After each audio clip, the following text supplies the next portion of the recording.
Hello, this is the Radio Geek, and today for you I have another little small pocket type radio. It is the, I guess, Smire brand. It also is sold under a number of other different brands. You can see the radio is the same radio with different names printed on there. I think I've seen one of them say Happy, and another one Tivdio, and a few others. I probably should have ordered the Happy one, maybe. That would have been fun. But anyway, I ordered this radio from Amazon. It was $14.99.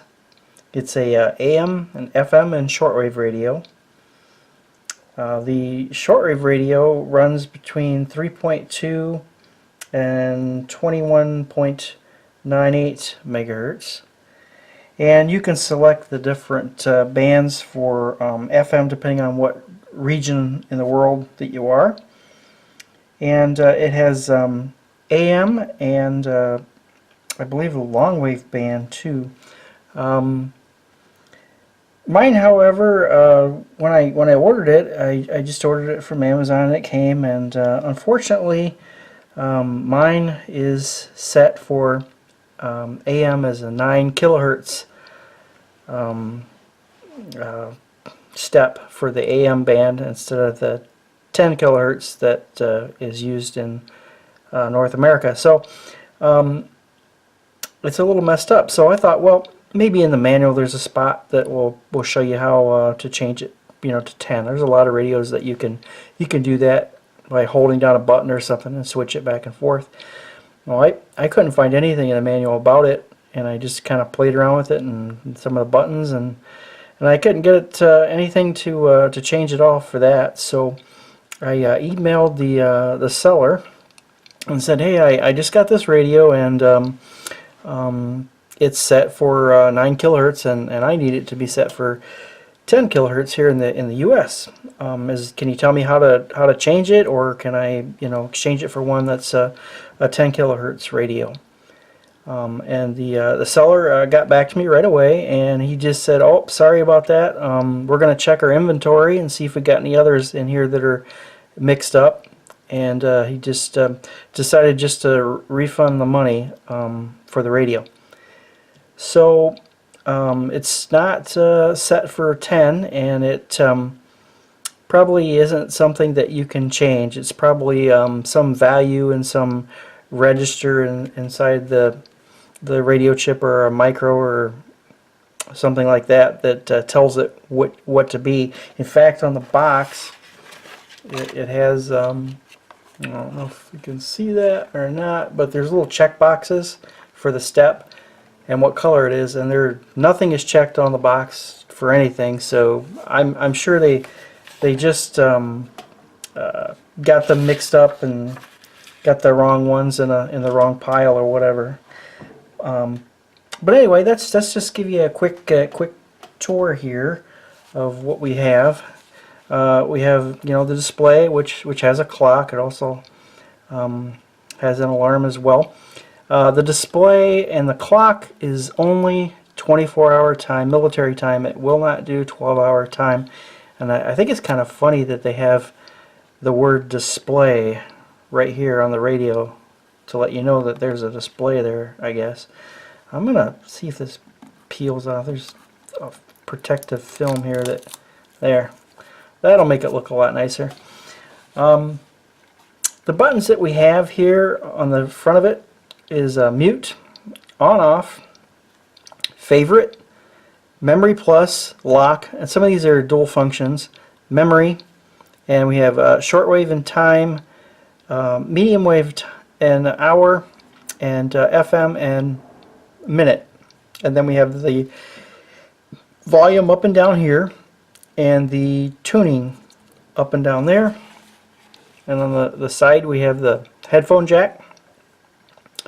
We have an input for a micro USB, and that's just to run the radio. It won't charge batteries or do anything else. It's just another way to power up the radio if you choose. And then an on-off switch here. Now this is kind of interesting, the on-off switch, in that you have an on-off button here which will turn the radio on and off, but if you flip this switch to the other position so it's off, the display goes out and none of the buttons will do anything. So if you're traveling and you're throwing it in your suitcase or something, I suppose it's so that you can't accidentally turn it on and wear down the batteries, and of course if the display's off then you're using less battery anyway. So that's what that's all about here on the side, and you just flip it back on and the clock comes back to where it was. Nothing really on the bottom here. The back has a little kickstand. Takes 2 AA batteries. The battery compartment is really tight. It's very difficult to get this battery door open, so I won't open it. And the top is just your telescoping antenna, and it does swivel. There's a little cutout there, and it'll allow it to go like that, so it can kind of has a little bit more movement there, so that's kind of good that it can do that. So I'm just going to talk a little bit about these buttons too, and as far as there's on some of these modes there's like a secondary function for them. So the general rule according to the manual is if the text is written in white, whatever that says, it's just a single short press will activate that. And if it's something in red, it's a long press, which is like a push and hold for 2 seconds kind of thing, is what that is. The ones that say time, hour, and minute, those, when you're going to do something with the clock, would be done with the radio off. It doesn't have that function when the radio is on, so you want to make sure the radio is in the off position. Another quirk is the manual itself is just a fold out type style type thing that they have, and it's very small, but they do have a little pictorial, and they have pointing to all of the buttons and things on the radio, and then it says, you know, like oh, number 5 is the on-off button, number 7 is the tuning button, number 11 is the plus channel button, lock button. So it tells you what number it is, and then corresponding to the diagram. Well, that's fine, but then in the instructions they tell you, like it says, short press 4, and they're talking about the 4 button for a manual search function. So every time it mentions something, it'll say using the 6 and 7, you know, button, do this, do that.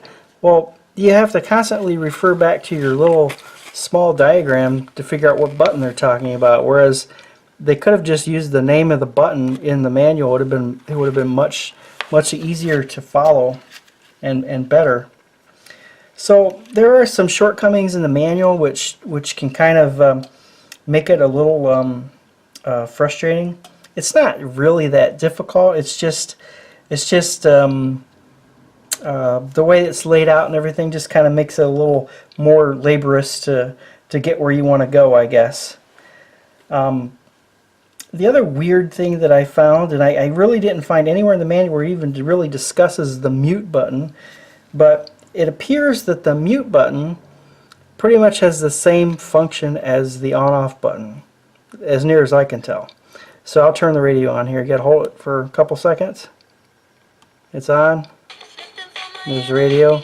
If I push the mute button, short press, it comes up with these little Z's in the screen, like it's muted, it's sleeping, or whatever that means. Push it again, comes back to normal. Short press on the on-off button, it does exactly the same thing. Now if I was going to turn the radio off, I'd push and hold the button, the on-off button, and it would turn it off. So I'll turn it back on. It's on. And I'm going to do exactly the same thing with the mute button, and it turns it off. So as near as I can tell, the mute button and the on-off button do exactly the same thing. So I'm not quite sure what that is all about. It does have a kind of a unique feature. It's got a, in addition to 20 memories it has, it has a favorites button, which according to the manual they have it set up to some low frequency like 88.7 or something like that, and they say that's for the university, college university radio stations, and I guess that's popular in different areas and they're different frequencies, but they have it set for something that's traditionally used as a college frequency in China.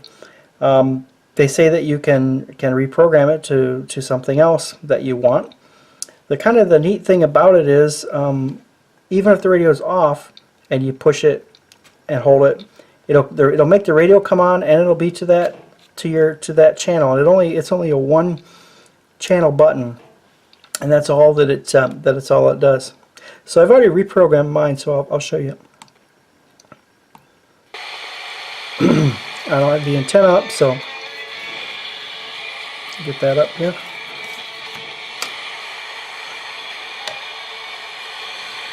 Anyway,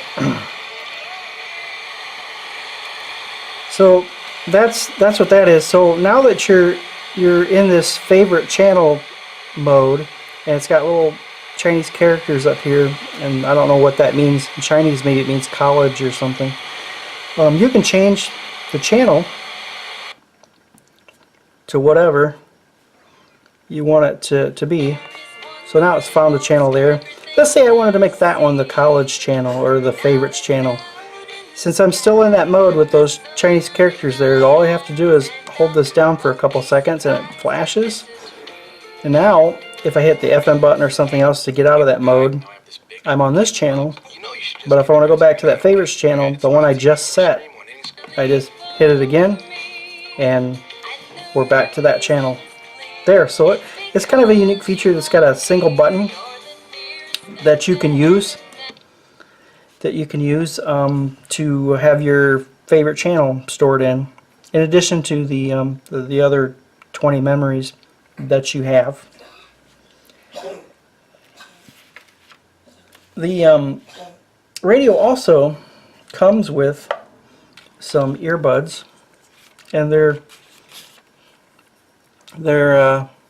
as you might expect, not the greatest, but nonetheless they do include a pair of earbuds with the radio.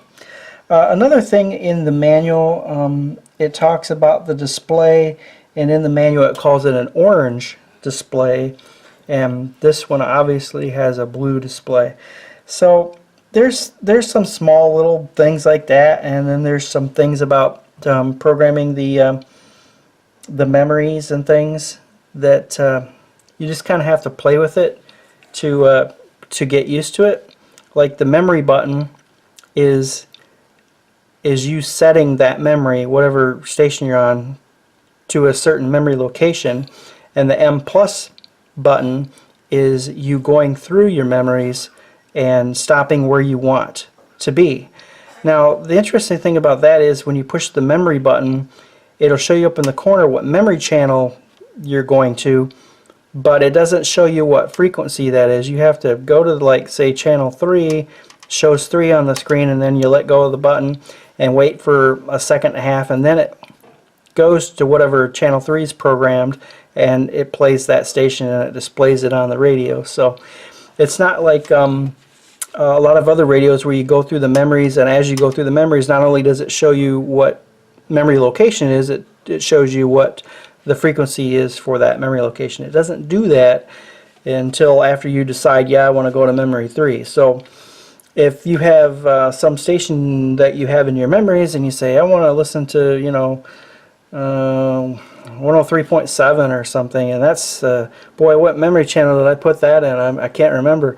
Well, you can't just keep hitting it and scroll through and find it. You have to go to whatever memory channel you think it might be, like 7, and stop and let it go to 7 and say, oh nope, that wasn't it, and then, go to 8, go to 9, find it that way. So it's the interface is a little it's just not to my liking. It needs a lot more polish to it. I mean, I realize it's only a $15 radio, but there are other radios that are much better for near the same price or a little bit more. For instance, if you don't need shortwave and you just want AM FM radio with a clock, I would say you'd be better off getting this guy here, the Dream Sky DS209, which sells for, I think, $11 or $12. Maybe it was $12.99. It was a little bit cheaper than that one, but this is a lot more intuitive and easier to use, and and it's got a 12-hour clock as well, but no shortwave. But that would be a one option. The other one, which wasn't that much more money, this is about $21, so you know, $5-6 more, and you get this one, the V115, which has AM FM shortwave as well, and it has an MP3 player. So this by far, I think, is the better value over some of these other radios.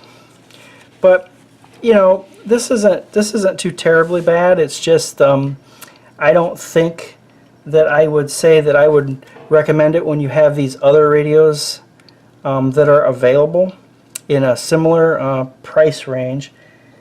I'm not really even going to bother doing a band scan, just because it's got that 9 kilohertz setting, so the AM band scan's not going to be where you want it to be, and you know, FM is FM. You know, it does a fair job of picking up some FM stations. All in all, not a bad radio, but you know, for the price and for the price of some of these others, I really think, you know, you can do better than this radio. So I guess I'm going to say that the Smire CS106 or Happy or whatever brand name you buy it under is going to be a pass, I would say, for this guy. So I guess that's it for the little review here. And so until next time, this is the Radio Geek.